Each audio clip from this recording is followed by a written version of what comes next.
ఈశ్వరుడు అన్నారనుకోండి. అప్పుడు రాముడు సాక్షాత్తుగా శ్రీ మహావిష్ణువు యొక్క అంశ. ఆయనకి ఈశ్వరుడు శివుడు అవుతున్నాడు ఇప్పుడు. ఎందుకని రామేశ్వరంలో ఆయన లింగ ప్రతిష్ఠ చేసి అభిషేకం చేశారు రామచంద్రమూర్తి. ఎందుకని రాముని యొక్క ఈశ్వరుడు అంటే షష్ఠీ తత్పురుష సమాసం అయితే రాముడి కన్నా శివుడు గొప్పవాడు కదా.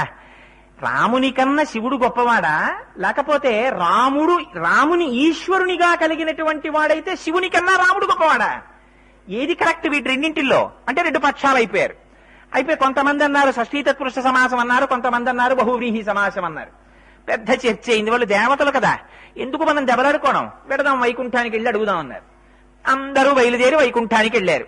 స్వామి శేషశయనం మీద పడుకున్నారు.